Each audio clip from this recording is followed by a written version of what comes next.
నమస్తే, welcome to అమ్మా news. ఈరోజు మనతో పాటు బీజేపీ సీనియర్ నేత ఎంపీ డాక్టర్ లక్ష్మణ్ ఉన్నారు. అంత మనం మాట్లాడదాం. ప్రస్తుతం రాజకీయ పరిస్థితులు ఎలా ఉన్నాయి, బీజేపీ స్టాండ్ ఏంటి, చాలా ప్లాన్ గా వెళ్తుంది ఎలక్షన్స్ కోసం. సో అవన్నీ క్వశ్చన్స్ అన్ని కూడా తెలుస్తుంది. ఫస్ట్ చాలా మంది కూడా డౌట్ అనుకుంటా, అసలు మీరు అంటే రాజకీయాల్లోకి రావాలి అని ఎలా అనిపించింది, అసలు ఎక్కడ ఫస్ట్ దానికి బీజం పడింది సార్? విద్యార్థి దశలో కేబీవీపీ సంస్థలో పనిచేస్తూ పీజీ సైన్స్ కాలేజ్ అధ్యక్షునిగా ఎన్నికైన తర్వాత రీసెర్చ్ స్కాలర్స్ జనరల్ సెక్రటరీగా ఎన్నిక కావడం, ఆర్ఎస్ఎస్ బ్యాక్గ్రౌండ్తో నా చదువు పూర్తయిన తర్వాత జాతీయ భావాలున్న సంస్థ కాబట్టి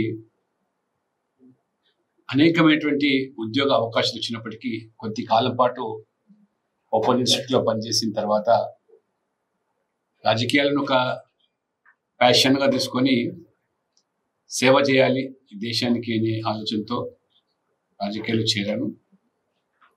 నేను రాజకీయాల్లో చేరినప్పుడు ఈ బీజేపీలో చాలామంది హేళన చేశారు. బీజేపీ ఈ దేశంలో, రాష్ట్రంలో చాలా చిన్న పార్టీ, ఇది కేవలం పట్టణాలకు లేదా అగ్రవర్ణాలకు పరిమితమైన పార్టీ. అప్పుడు ఇద్దరు మాత్రమే పార్లమెంట్ సభ్యులు, ఒకరు గుజరాత్ నుంచి, ఒకరు తెలంగాణ స్వర్గీయ జంగారెడ్డి.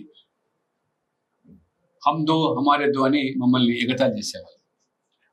వాస్తవంగా కూడా పార్టీలో పదవుల కోసమో ఎమ్మెల్యేలో మంత్రులు కావాలనో పార్టీలో చేరలేదు. దేశభక్తి, జాతీయ భావన మమ్మల్ని నడిపించింది. అటు అటల్ బిహారీ వాజ్పేయి గారు ప్రేరణ స్ఫూర్తితో పార్టీలో చేరాం. ఇవాళ కేంద్రంలో 2 పర్యాలు మోదీ నాయకత్వంలో అధికారంలో రావడం, వాజ్పేయి గారి ప్రభుత్వాన్ని కూడా నేను చూడడం. నేను హైదరాబాద్లో ఒక సామాన్య కార్యకర్తగా నా రాజకీయ జీవితాన్ని ప్రారంభిస్తే అంచెలంచెలుగా హైదరాబాదు శాఖ అధ్యక్షునిగా రాష్ట్రంలో అనేక బాధ్యతలు నిర్వర్తించి 2 పర్యాలు ఎమ్మెల్యేగా, ఒకసారి ఆంధ్రప్రదేశ్లో శాసనసభ పక్ష ఉపనాయకుడిగా, తెలంగాణలో శాసనసభ పక్ష బీజేపీ నాయకుడిగా రాణించాను. జాతీయ స్థాయిలో కూడా నేషనల్ సెక్రటరీగా నితిన్ గడ్కరీ గారి టీంలో పనిచేశాను. ఇప్పుడు నరేంద్ర మోడీ గారు, జేపీ నడ్డా గారు ప్రత్యేకంగా జాతీయ స్థాయిలో మీ సేవలు అవసరము, ఓబీసీ మోర్చా బాధ్యత చేపట్టాలంటే మరి ఈరోజు జాతీయ ఓబీసీ మోర్చా అధ్యక్షుడిగా తెలంగాణ రాష్ట్రం నుంచి మొదటి ఒక వ్యక్తిగా ఉత్తరప్రదేశ్ రాష్ట్రం నుంచి రాజ్యసభ సభ్యునిగా ఎన్నిక చేయడం. దానికి మించి parliament board suppose to be the policy making body, highest policy making body. ప్రపంచంలో అతిపెద్ద పార్టీకి పార్లమెంట్ బోర్డు సభ్యునిగా ఉండడం అంటే తెలంగాణకు, తెలుగు ప్రజలకు నిజంగా గర్వంగా నేను భావిస్తున్నాను. ఇది తెలుగు ప్రజలకు ఇచ్చినటువంటి గౌరవము, తెలంగాణ రాష్ట్రానికి ప్రత్యేకంగా ఇచ్చిన గౌరవంగా, మరి ముఖ్యంగా కార్యకర్తలు నమ్మిన సిద్ధాంతాన్ని కట్టుబడి పనిచేస్తే పార్టీ తప్పకుండా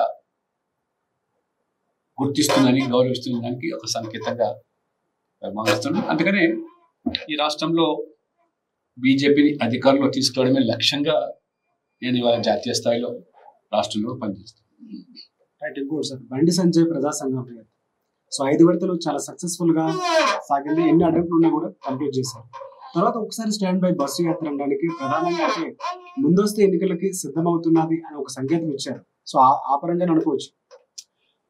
బీజేపీని నేరుగా ఎదుర్కోలేక టిఆర్ఎస్ పార్టీ అనేక కుట్రలు, కొయత్తులు పన్నుతూ బీజేపీ రోజు రోజు బలపడుతుంది, తెలంగాణలో విస్తరిస్తానని. బండి సంజయ్ ప్రజా సంగ్రామ యాత్ర ఈ పార్టీకి 56 స్థానాల్లో పూర్తి చేసుకున్నారు. ఇంకో గడువు ఎక్కువ ఇచ్చినట్టయితే రాష్ట్రం మొత్తం మీద కూడా కళ్ళెదిరిగే ప్రమాదం ఉందని చెప్పి వారు ముందస్తు ఎన్నికల కోసం అసెంబ్లీ రద్దు చేస్తున్నట్టు వార్తలు. వారు ఒకవైపు తెలంగాణ ప్రజల్లో, సమాజంలో కూడా టిఆర్ఎస్ పట్ల ఒక విరక్తి, విసుగు, వారి కుటుంబ పాలన పట్ల, వారి అవినీతి, దేశంలో ఎక్కడ లేని అవినీతి తెలంగాణ రాష్ట్రం ప్రభుత్వం దోపిడీ చేస్తున్న విధానం పట్ల ప్రజలు అసహించుకుంటున్నారు, మార్పు కోరుకుంటున్నారు. బీజేపీ ప్రత్యేకంగా కనబడుతుంది కాబట్టి అవకాశం ఇవ్వకూడదనేటువంటి వారు కుట్రలు పనిన అసెంబ్లీ రద్దు చేసే వరకు వాళ్ళ చేతుల్లో ఉంది. ఎన్నికలు ఎప్పుడు నిర్వహించాలనేది ఎన్నికల కమిషనే నిర్వహిస్తుంది కాబట్టి వారు మరి ఎన్ని ఎత్తుగడలు వేసినా బీజేపీ కూడా సమాయత్తం అవుతుంది. ఒకవైపు ప్రజా సంగ్రామ యాత్ర, మరోవైపు బీజేపీ చేపడుతున్న బైక్ ర్యాలీ, ప్రజా గోస, బీజేపీ భరోసా పేరు మీద అన్ని అసెంబ్లీలు కవర్ చేసే విధంగా. ఎందుకైనా మంచిది 119 స్థానాల్లో తిరగాలి కాబట్టి బస్సు యాత్ర, లేకపోతే ఇప్పుడు నిన్న మేము జరిగిన సమావేశాల్లో మిషన్ 90 పేరుతో కూడా ముందుకెళ్తున్నాం. మిషన్ 90 పేరు మీద 90 సీట్లు సాధించాలి అసెంబ్లీలో. దానికి మరి ఒక రోడ్ మ్యాప్, రాబో 3 నెలల్లో దాదాపు 10,000 గ్రామ సభలు, చిన్న చిన్న సభలు అంటే రచ్చబండ దగ్గర విస్తృతంగా కార్యకర్తలు వెళ్ళి 100-200 మంది జనానిలో వెళ్ళి కేసీఆర్ ప్రభుత్వం యొక్క వైఫల్యాలు, వారి అవినీతి, కుటుంబ పాలన, వారు ఏ రకంగా తెలంగాణను రాష్ట్రానికి అప్పుల పాలు చేశాడు, భ్రష్టు పట్టించాడు, దాన్ని వివరిస్తూ మోదీ ప్రభుత్వం తెలంగాణకు నిధులు, సంక్షేమ పథకాలు ఇచ్చిందో, మోదీ పథకాలకు పేర్లు మార్చి నిధులు దారి మలిచే వైనాన్ని కూడా ప్రజలకు చెప్పేదానికి గ్రామాల్లో ఈ సభలు, ఆ తర్వాత మళ్ళీ అసెంబ్లీ కేంద్రంగా సభలు, సమావేశాలు పెట్టడం, పాత ఉమ్మడి జిల్లాల మేరకు బహిరంగ సభలు నిర్వహించి ఏప్రిల్ మాసంలో ఒక ఛార్జ్ షీట్ కేసీఆర్కు వ్యతిరేకంగా తయారు చేసి అమిత్ షా గారి సమక్షంలో ప్రజల ముందు పెట్టి ప్రజా కోర్టులో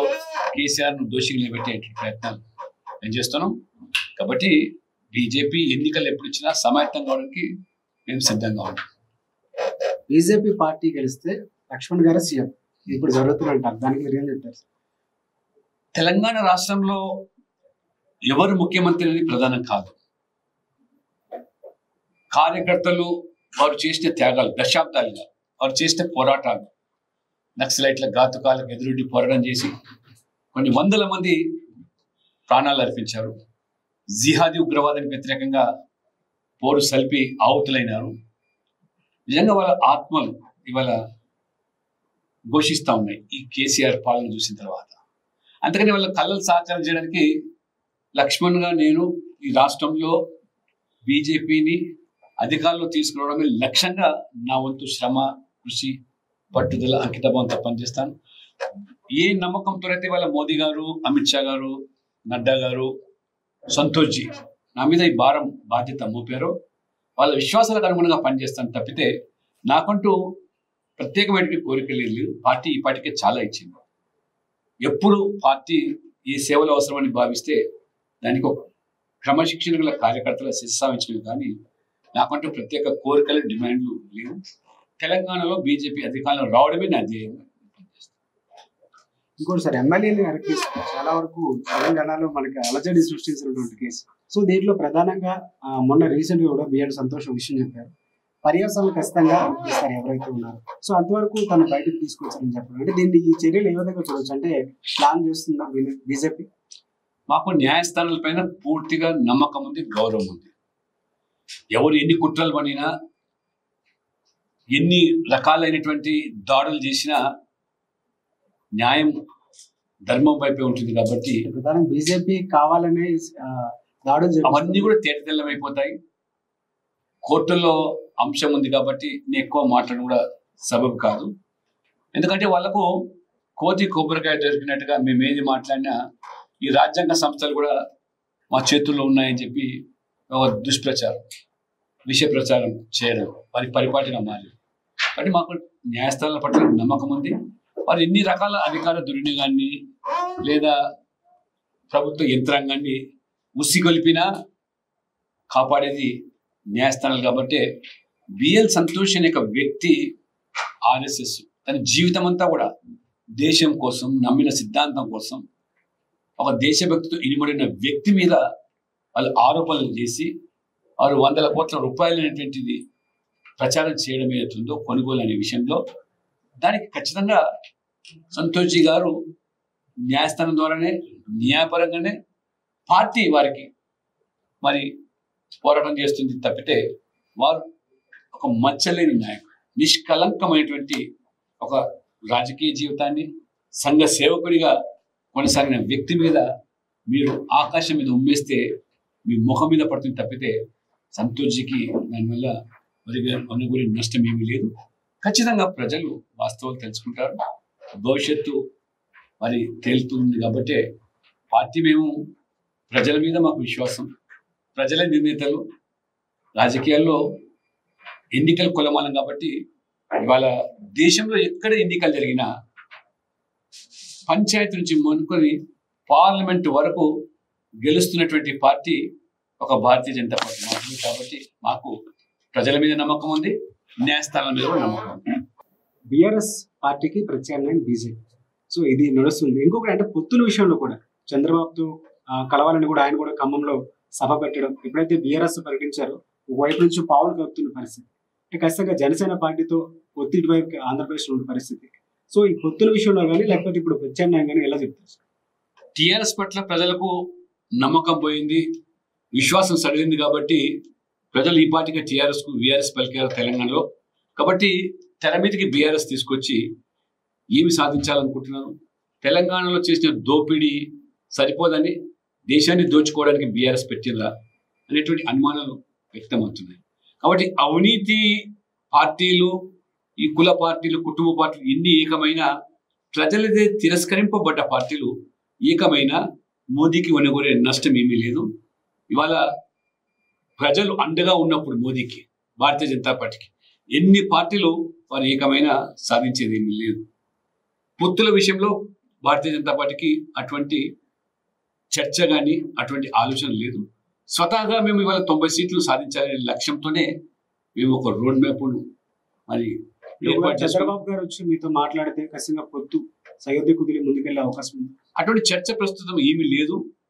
ఎందుకంటే స్వంతంగా ఎదిగే అవకాశాలు తెలంగాణలో చాలా ప్రస్ఫుటంగా కనబడుతున్నారు. ప్రజలు కూడా టీఆర్ఎస్ కు ప్రత్యామ్నాయంగా బీజేపీని చూస్తున్నారు. కాబట్టి బీజేపీ పొత్తుల అంశం ఇప్పుడు అటువంటి ఆలోచన చర్చనే లేదు. కాబట్టి మేము మా యంత్రాంగాన్ని సమాయత్తం చేస్తున్నాం ఎదుర్కోవడానికి. కాబట్టి ఇవాళ తెలంగాణ సమాజం యాంటీ ఇన్కంబెన్సీ, కేసీఆర్ పట్ల వ్యతిరేకతను మాకు అనుకూలంగా మార్చుకోవడం. ఎందుకంటే కాంగ్రెస్ పట్ల కూడా ప్రజలకు భ్రమలు తెలిగిపోయినాయి.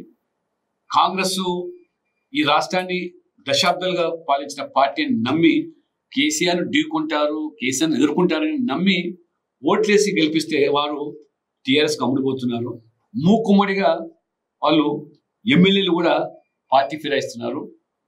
కాంగ్రెస్లో గెలిచి టీఆర్ఎస్లో మంత్రులు అవుతున్నారు.